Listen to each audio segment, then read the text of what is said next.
Seu tempo é a sua vida. Use-o com inteligência.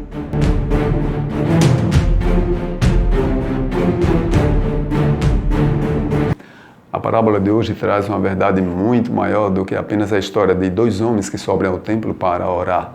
E vai responder uma pergunta muito interessante e muito antiga. Afinal de contas, o homem é justificado pelas obras ou é justificado pela fé? Roda a vinheta e vamos aprender.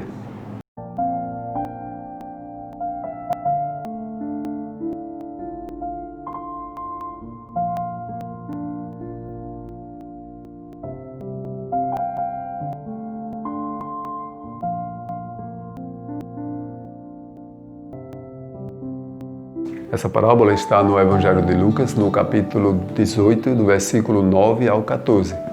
Vamos lê-la.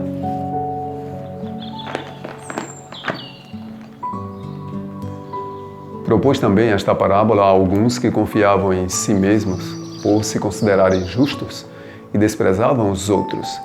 Dois homens subiram ao templo com o propósito de orar, um fariseu e o outro publicano. O fariseu, posto em pé, orava de si para si mesmo desta forma: Ó Deus, graças te dou porque não sou como os demais homens, roubadores, injustos e adúlteros, nem ainda como este publicano. Jejuo 2 vezes por semana e dou dízimo de tudo quanto ganho. O publicano, estando em pé, longe, não ousava nem ainda levantar os olhos ao céu, mas batia no peito dizendo: Ó Deus, sê propício a mim, pecador. Digo-vos que este desceu justificado para a sua casa e não aquele, porque todo o que se exalta será humilhado, mas o que se humilha será exaltado.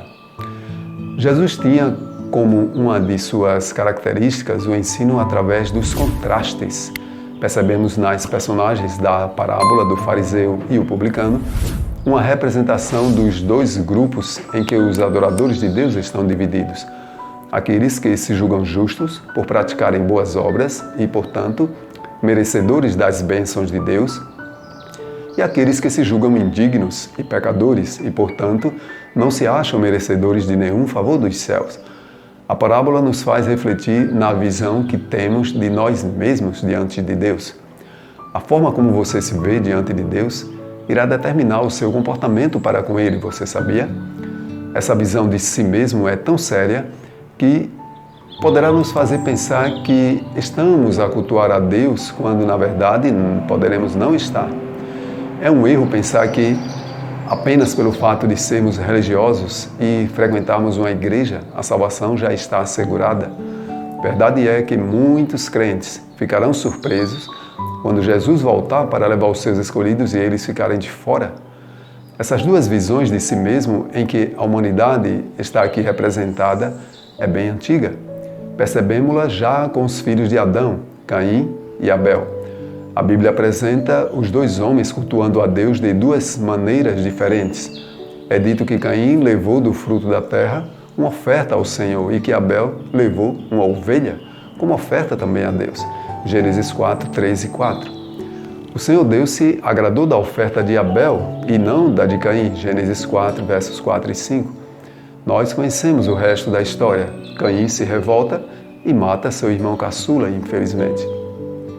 Certamente ambos sabiam que o sacrifício de animais era o requerido por Deus, pois sem derramamento de sangue não há remissão de pecados, diz a Bíblia em Hebreus 9, 22. Os sacrifícios dos cordeiros apontavam para Jesus, que um dia iria morrer na cruz do Calvário em nosso lugar, como disse João Batista ao ver Jesus indo a ele para ser batizado. Eis o Cordeiro de Deus que tira o pecado do mundo, João 1, verso 29.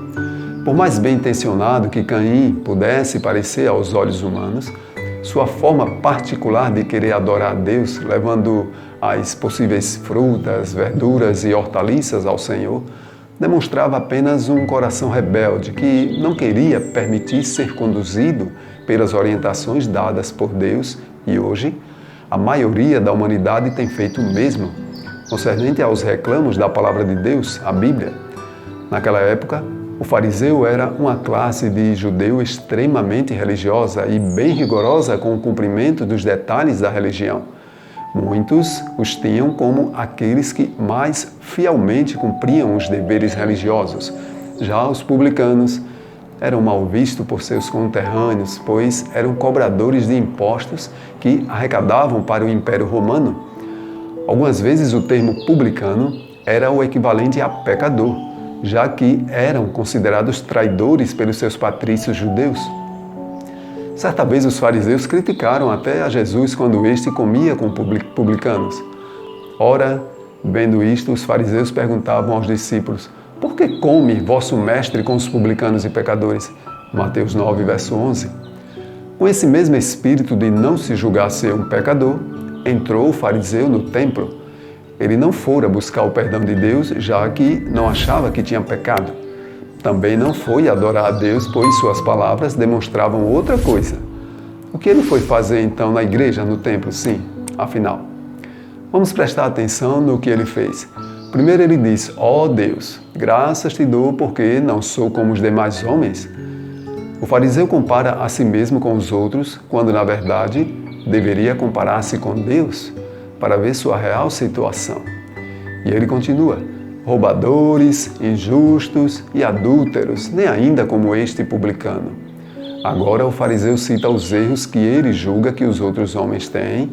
Além do mais, dá um chega para lá no publicano, exaltando-se diante da pobre alma dentro do templo, que também está no templo orando.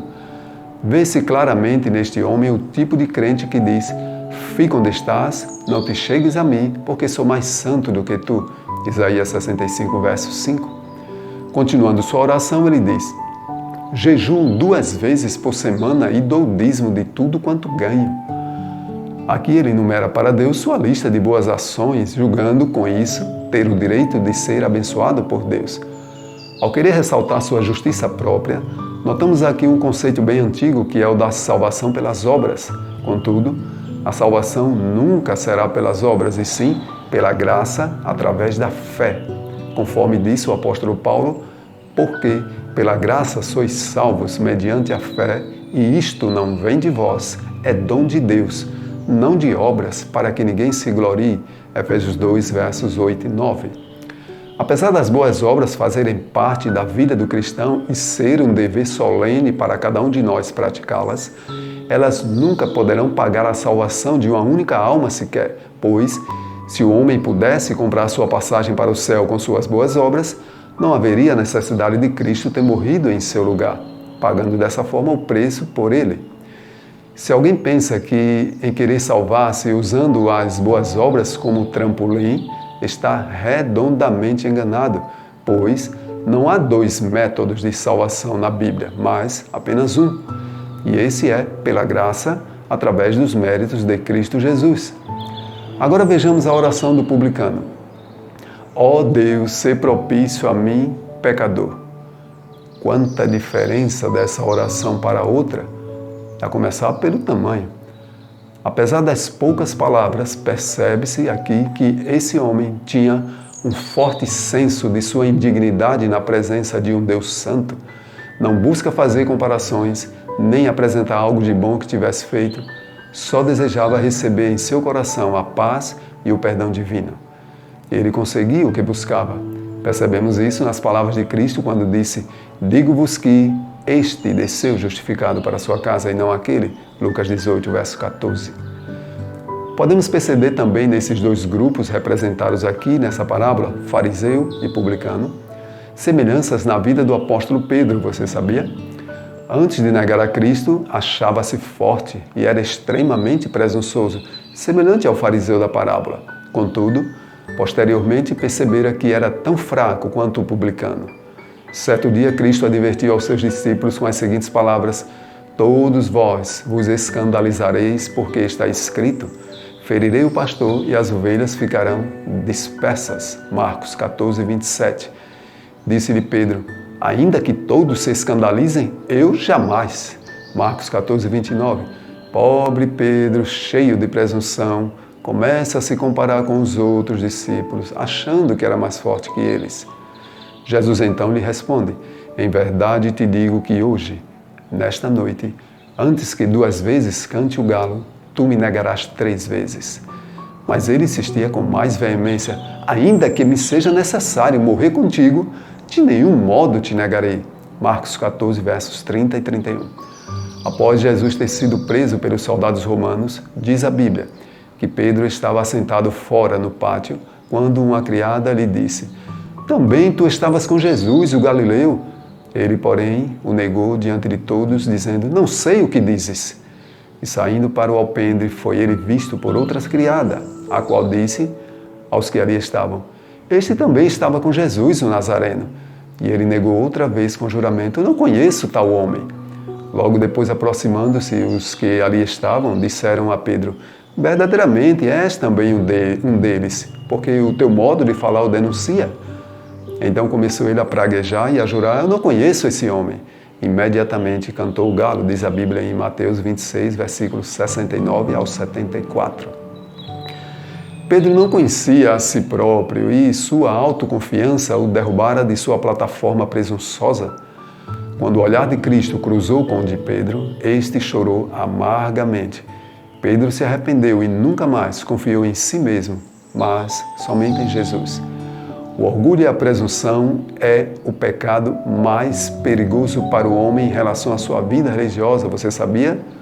Pois leva-o à confiança em si mesmo, achando que já está salvo. Há grande número de líderes religiosos, mormente pastores, que ensinam àqueles que aceitaram Jesus como seu salvador pessoal que estão salvos. Por mais que seja sincera a conversão de alguém a Cristo, é perigoso ensinar que alguém diga: estou salvo. Assim fazendo, correm o perigo de depositar sua confiança em si mesmo. Tanto o fariseu da parábola como Pedro alimentavam a confiança em si mesmo, e isso os levou à crença de que estavam salvos. O passo seguinte foi a perda da necessidade do poder divino. Quando o orgulho e a presunção entram na vida do cristão, o seu senso de dependência de Cristo vai embora, e nessa hora Satanás consegue levá-lo à queda facilmente. A segurança do cristão está em desconfiar de si mesmo a cada dia e confiar sem reservas no nosso Salvador Jesus. O apóstolo Paulo nos orienta: assim, aquele que julga está firme, cuide-se para que não caia. 1 Coríntios 10, verso 12. Tudo aquilo que estimula o orgulho e a presunção deve ser evitado. Satanás é mestre em lisonjear e bajular, você sabia? Quando ele não consegue derrubar a alma com suas acusações, usa seus instrumentos humanos para lisonjear, levando aqueles que recebem as lisonjas e bajulações a orgulharem-se de si mesmo, e é aí que mora o perigo para a alma. Hoje, os ídolos não são mais de pedra e madeira como no passado, mas de carne e osso. Um grande número de pessoas idolatram cantores, atores e personalidades esportivas, bem como escritores, cientistas e filósofos. Contudo, há também muitos cristãos idolatrando seus pastores preferidos, você sabia? Todos que assim o fazem estão errando duplamente. Em primeiro lugar, reverenciam a criatura ao invés do Criador, e em seguida contribuem para a queda espiritual dos que são idolatrados, levando-os ao envaidecimento e o orgulho do próprio eu.